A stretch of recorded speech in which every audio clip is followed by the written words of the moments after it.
जय गुरु जी, शुक्राना गुरु जी, अनंतम अनंतम शुक्राना गुरु जी। ओम नमः शिवाय, शिव जी सदा सहाय। ओम नमः शिवाय, गुरु जी सदा सहाय। गुरु जी के चरणों में कोटि कोटि प्रणाम और सारी संगत जी को जय गुरु जी। संगत जी, गुरु जी कहते हैं सत्संग सुनने वाले का भी भला, सत्संग सुनाने वाले का भी भला। तो संगत जी, आपसे एक रिक्वेस्ट है कि कृपया सत्संग को पूरा सुने। अच्छा लगे तो दूसरी संगत के साथ सत्संग को शेयर करें। और यदि आप भी अपना सत्संग दूसरे संगत जी के साथ शेयर करना चाहते हैं तो डिस्क्रिप्शन में दी गई ईमेल आईडी और व्हाट्सएप नंबर पर आप अपना सत्संग लिख कर या रिकॉर्ड करके भेज सकते हैं। आपका सत्संग भी दूसरे संगत जी के साथ ज़रूर शेयर किया जाएगा। और संगत जी, आज का सत्संग एक आंटी जी हैं जो अपना नाम शेयर नहीं करना चाहती हैं, उनका है। और ये सत्संग हम उन्हीं की जुबानी सुनेंगे। तो देर ना करते हुए सत्संग को शुरू करते हैं। जय गुरु जी। जय गुरु जी, शुक्राना गुरु जी। ओम नमो शिवाय, शिव जी सदा सहाय। ओम नमो शिवाय, गुरु जी सदा सहाय। ये मेरा पहला सत्संग है। मैं इंडिया से बाहर किसी और कंट्री में रहती हूँ। गुरु जी से मेरा कनेक्शन स्टार्ट हुआ अप्रैल 2022 में, जब मैं इंडिया हॉलीडे पे गई हुई थी विज़िट करने के लिए। मेरी मदर इन लॉ, उनकी फैमिली में लोग गुरुजी को मानते थे, जिससे कि वो भी मानना शुरू हो गई। और जब मैं इंडिया गई तो उन्होंने मुझे भी गुरुजी के बारे में बताना शुरू कर दिया। तो धीरे धीरे मैं भी उनके जैसे बातें सुन सुन के, पहले तो सच बताऊं तो पहले मैं किसी भी गुरु पे ऐसे विश्वास नहीं करती थी। लेकिन जैसे जैसे मेरी मदर इन लॉ ने रोज़ बातें करनी शुरू की, फिर जब मैं वापस आने लगी अपने जहाँ पे मैं रहती हूँ, वहाँ पे उन्होंने मुझे एक लॉकेट दे दिया कि तुम इसको पर्स में रख के ले जाओ। तो मैंने मना नहीं किया, मैंने चुपचाप लॉकेट अपने पर्स में रख लिया। और उन्होंने मुझे एक छोटा सा रूप दिया, जो कि मैं जैसे फ़ोटो होती है, और वो मैंने आके अपने घर के मंदिर में रख लिया। तो वो पर्स में मेरे पड़ा रहा स्वरूप, मैंने उसको कुछ नहीं किया, बस उसको वहीं पड़े रहने दिया। और जो दूसरा था वो मैंने आके अपने घर के मंदिर में रख दिया।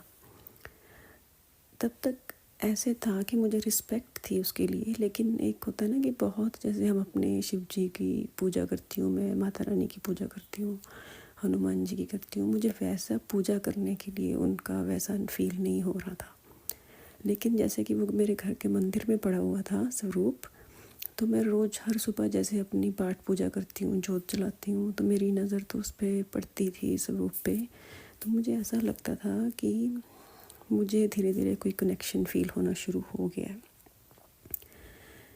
फिर ऐसे ही एक दिन मैं सो रही थी तो मुझे ड्रीम दर्शन हुए गुरुजी के, जिससे कि मैं बहुत खुश भी हुई और थोड़ा हैरान भी हो गई कि ऐसा कैसे हो सकता है कि अभी तो मैं उनका स्वरूप लाई हूँ और वो मुझे ड्रीम में दर्शन भी हो गए। लख लख शुक्राना गुरुजी, बहुत बहुत शुक्राना।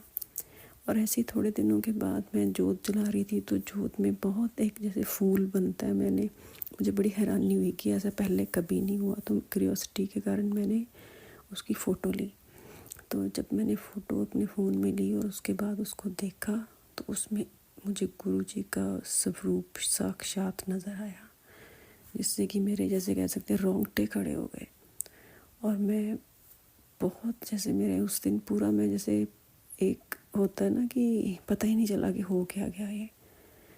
तो मेरी आंखें जैसे, जब मैंने वो फ़ोटो देखी, मेरी खुली की खुली रह गई। यकीन नहीं आया कि ऐसा भी हो सकता है, चमत्कार। जय गुरु जी, शुक्राना गुरु जी।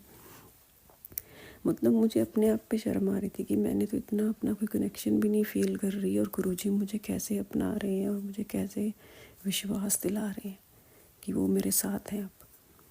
तो मुझे बहुत अच्छा लगा। और उसके बाद मैंने धीरे धीरे गुरुजी के बारे में सोशल मीडिया पे सर्च करना शुरू कर दिया। थोड़ा बहुत तो मेरी मदर इन लॉ ने बताया ही था कि कैसे कैसे उनके सत्संग होते हैं, तो मैंने वो देखा, उनका मंत्र जाप देखा यूट्यूब पे। फिर मैं जैसे स्लोली जैसे सोती थी तो उस मंत्र जाप कर चला के सो गई। और फिर धीरे धीरे मेरा मन करे कि मैं सुबह 5 मिनट गुरुजी का नाम मंत्र जाप करके जाऊं कहीं घर से बाहर, और शाम को जब अपनी पूजा करती हूँ तब भी मैं गुरुजी का मंत्र जाप करूं। तो ऐसे करते करते मेरा धीरे धीरे कनेक्शन बनना शुरू हो गया और मुझे लाइफ में थोड़ा पॉजिटिव भी लगने लगा। नहीं तो आपको पता है हर एक की लाइफ में कोई ना कोई स्ट्रगल चल रही होती है, किसी की भी लाइफ परफेक्ट नहीं होती। तो मुझे भी ऐसे भी मेरी भी अपनी स्ट्रगल्स थी। तो बस ऐसे ही करते करते मुझे लगा कि गुरुजी का आशीर्वाद मेरे साथ है और मुझे पॉजिटिव फील होना शुरू हो गया। फिर उसके बाद क्या हुआ, जैसे कि हमें पता है कि हम सब अपने अपने कर्म काटते हैं।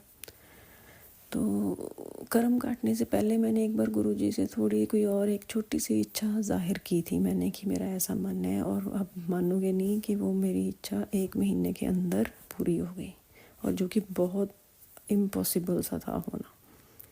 तो वो मैं डिटेल में नहीं बताऊंगी क्योंकि फिर बहुत ज़्यादा बड़ा हो जाएगा वो। तो उसके बाद लेकिन जैसे कि मैं बोलने वाली थी कि हम सब अपने अपने कर्म काटते हैं, तो मुझे भी थोड़े हेल्थ इश्यूज़ हुए।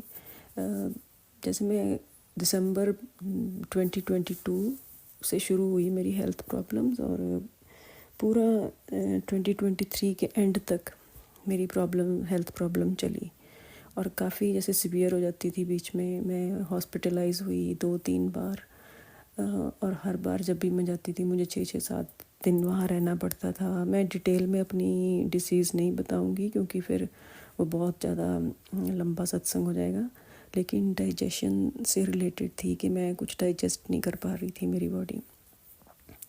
तो डॉक्टर्स को समझ ही नहीं आ रहा था कि प्रॉब्लम क्या है, तो वो कभी कोई टेस्ट करें कभी कोई टेस्ट करें। तो बस ऐसे ही जब भी मैं हॉस्पिटल जाती 6-7 दिन में बीमार होके, फिर वो मुझे ठीक थोड़ा जैसे स्टेबल करके घर भेजते देते थे और साथ में बताते थे क्या करना है क्या नहीं। उससे क्या था कि मैं बहुत वीक और टायर्ड फील करने लगी क्योंकि मैं खा पी नहीं पाती थी ढंग से, और बहुत हल्का फुल्का खाना खाओ तो वैसे ही बॉडी में एनर्जी नहीं आती। तो ऐसे करते करते लेकिन बस मेरी ओनली होप थी कि गुरुजी के मैं मैसेज पढ़ती रहती थी, जैसे अपने आप फ्लैश होते हैं यूट्यूब पे, इंस्टाग्राम पे, फेसबुक पे। तो वो हमेशा पॉजिटिव मैसेज देख देख के मुझे अंदर से मोटिवेशन मिलती थी, खुशी मिलती थी कि गुरुजी मेरे साथ हैं, ज़रूर ठीक करेंगे।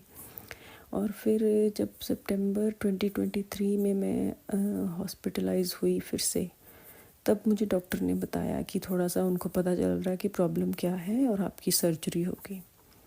तो मैंने कहा अच्छा ठीक है, और कोई ऑप्शन नहीं है तो सर्जरी के लिए जाना ही पड़ेगा। लेकिन सितंबर 23 में उन्होंने बताया था सर्जरी होगी, और मेरी लेकिन सर्जरी की डेट मुझे मिली जनवरी 2024 में, जो कि थोड़ी दूर थी। पर उतने टाइम तक गुरुजी की कृपा से मैं हॉस्पिटल से आई तो ठीक रही, कोई इतनी प्रॉब्लम नहीं हुई। बाकी मुझे अपना खाने पीने का तो ध्यान रखना ही पड़ता है, वो तो था ही।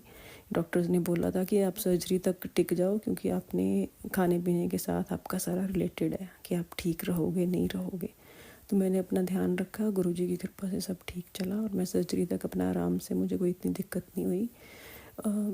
और उस सर्जरी का डेट आ गई, तो जिस दिन मैं एडमिट हुई हॉस्पिटल में, तो वहाँ बहुत सारे वो थे पेशेंट्स वेटिंग हॉल में। तो ऐसे क्या कहते हैं कि नर्स आई और मुझे कहती मेरा नाम लेके कि आपके लिए ना कोई आया है। मैंने कहा कौन?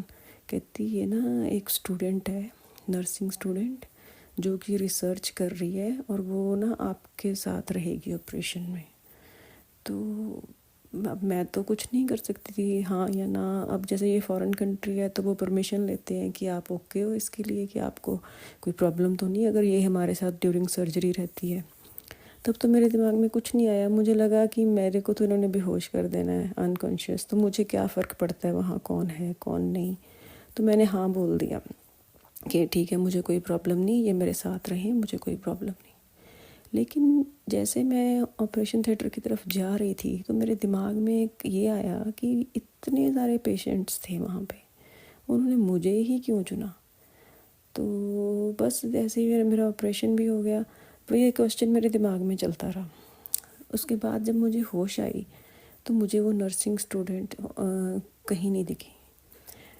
और फिर उसके बाद क्या हुआ कि मुझे हॉस्पिटल में एक रात उन्होंने सर्जरी के बाद रखना था।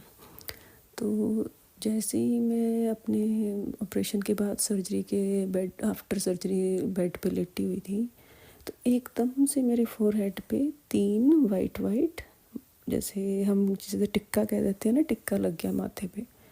ऐसे तीन तीन तिलक नज़र आए मुझे, जो कि मैं मतलब 10 मिनट पहले बाथरूम गई थी तो मुझे कुछ नहीं था। मैं बाई चांस अपना फेस देखा मैंने मिरर में कि जैसे होता है ना कि क्या लग रही हूँ, सर्जरी के बाद काफ़ी चेंज हो जाता है फेस। मैंने इसलिए देखा तो तब कुछ नहीं था। मैं जैसे ही बेड पे वापस आके लेटी 10 मिनट बाद मैंने ऐसे कुछ फील किया कि मेरे माथे पे कुछ है, और मैंने देखा तो 3 तिलक लगे हुए हैं वहाँ पे। मुझे लगा कि ये क्या कहीं और बॉडी पे नहीं है, तो पहले तो मुझे लगा कोई एलर्जी होगी या मुझे किसी मेडिसिन से या कुछ, पर ऐसा कुछ नहीं था। नर्स कहती नहीं ये तो कुछ नहीं है, ऐसा तो कुछ होता नहीं। तो फिर मैंने ना ऐसी जैसे क्यूरियोसिटी मैंने अपने फ़ोन से उसकी फ़ोटो ले ली, और मैं क्या देखती हूँ फ़ोटो में, एक फ़ोटो में मुझे ऐसा लगा कि मेरे माथे पे ओम बना हुआ है। जय गुरु जी, शुक्राना गुरु जी, लाख करोड़ां शुक्राना गुरु जी। और फिर जब उसके बाद जब मैंने ओम देखा और मुझे दिमाग में एकदम से खनका, मैंने कहा वो जो सुबह नर्सिंग स्टूडेंट आई थी जिसने सारे पेशेंट्स में से सिर्फ मेरा नाम लिया कि मैंने इसके साथ ऑपरेशन थिएटर में रहना है, कि मैं रिसर्च कर रही हूँ, वो कोई और नहीं था, वो गुरुजी ही थे, जो कि किसी फॉर्म में मेरे पास किसी रूप में आए थे मेरे को ब्लेस करने के लिए, मुझे हौसला देने के लिए कि मैं तेरे साथ हूँ। मैं इतनी पागल, मेरे दिमाग में क्वेश्चन जरूर आया पर मुझे आंसर तब नहीं मिला कि ये गुरुजी हो सकते हैं, क्योंकि मैं थोड़ी नर्वस थी, सर्जरी थी ऑब्वियसली, मैं थोड़ी सी नर्वस थी अंदर से, तो तब तो मुझे नहीं पता चला। लेकिन जैसे ही मेरे बाद में माथे पे ओम दिखा और वो मुझे नर्सिंग स्टूडेंट की बात कनेक्ट हो गई, मैंने कहा ये पक्का वही है, ये गुरुजी आए हैं। गुरुजी मैं आपका कैसे शुक्राना अदा करूँ, मैं बता नहीं सकती आपने मुझे कितना ब्लेस किया है। और मैं तो सच बताऊँ, मैं इतना अपने आप को मैं डिवोशन भी नहीं दे पाती गुरुजी मंत्र, क्योंकि फ़ॉरेन में हूँ तो लाइफ बहुत बिजी है, घर के काम, जॉब, सब कुछ खुद करना पड़ता है, तो मैं इतना मंत्र जाप नहीं कर पाती, इतना गुरुजी को मैं टाइम, मतलब जैसे होता है ना कि भक्ति करनी चाहिए बैठ के, नियम होना चाहिए, मेरा ऐसा कोई नियम नहीं है। हाँ, दिल में ज़रूर हर टाइम फील होता है, और जितना मेरे पास टाइम होता है मैं सत्संग सुनती हूँ, जैसे काम करते करते यूट्यूब पे सत्संग सुन लिया, गुरुजी का मंत्र जाप सुन लिया, ये मैं करती हूँ। लेकिन अगर कहो कि मैं बैठ के एक जगह नियम से मंत्र जाप करती हूँ तो वो किसी दिन हो पाता है, किसी दिन नहीं हो पाता, तो कोई ऐसे नहीं, माफ़ करना गुरुजी। ऐसे करते करते यही मेरा मेन वो सत्संग था कि मुझे इतना अच्छा लगा और मेरे साथ इतना कुछ अनयूजुअल सा हुआ जो कि मैं एक्सपेक्ट भी नहीं कर रही थी, और इसलिए मैं सबके साथ शेयर करना चाहती थी। और मेरा ये पहला सत्संग है, मुझे नहीं पता मैं क्या क्या बोल गई हूँ, मुझे लगता है जो गुरुजी ने बुलवाया है वही मैंने बोला है, क्योंकि मैंने सत्संग शुरू करने से पहले मेरे अपने मन में कहा था, गुरुजी को एक तरह से याद किया था कि जो आप बुलवाना चाहोगे वही हो। तो जय गुरु जी, शुक्राना गुरु जी, ओम नमो शिवाय, शिव जी सदा सहाय, ओम नमो शिवाय, गुरु जी सदा सहाय। शुक्राना गुरु जी, आपने मेरे किसी रूप में कष्ट कटवाए, चाहे मैं उस टाइम बहुत परेशान थी जब मेरे को हेल्थ इशू थे, लेकिन आपने मुझे एक तरह से ये आपने प्रूव किया कि आप मेरे साथ हो, हमेशा मेरे साथ हो, और आपने ये मुझे यकीन दिलाया कि मैं तेरे नाल हाँ, क्योंकि मुझे हमेशा ऐसे ऐसे मैसेजेस भी गुरुजी के सामने फ्लैश होते थे, घबराना कुड़िए मैं तेरे नाल हाँ, मैं तेरा प्यो है, तू मेरी धी है, तू मैनू अपना प्यो भी मनदी है, फिर घबरानी है, मतलब ऐसे ऐसे मैसेज, तू चिंता ना कर, जिनको देख के मैं बहुत पॉजिटिव फील करती थी, और गुरुजी ने वो प्रूव कर दिया कि वो सारे मैसेज सही थे और मेरे लिए ही थे। गुरुजी तेरा लख लख शुक्राना। ऐसे ही आप सारे भक्तों के कष्ट कर्म कटवाओ, उनके कष्ट दूर करना गुरुजी, सबका भला हो। मैं चाहती हूँ इस सत्संग में किसी न किसी संगत को या बहुत सारी संगत को अपने क्वेश्चंस के आंसर मिले। मेरा सत्संग शेयर करना किसी और के लिए हेल्पफुल हो और किसी और को भी होप मिले कि गुरुजी ऐसे ऐसे भी ब्लेस करते हैं। जय गुरु जी, शुक्राना गुरु जी। अब मैं अपना सत्संग ख़त्म करती हूँ। कोई गलती होगी तो मैं दोबारा माफ़ी मांगती हूँ।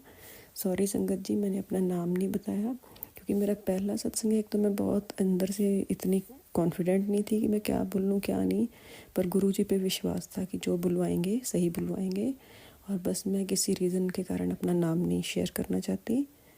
मैं अपना सत्संग यही पूरा करती हूँ, पर गुरु जी का जितनी बार शुक्राना करूँ कम है। जय गुरु जी, शुक्राना गुरु जी।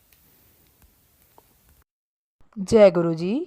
संगत जी, यदि सत्संग पसंद आया हो, सत्संग को लाइक करें, चैनल को सब्सक्राइब करें।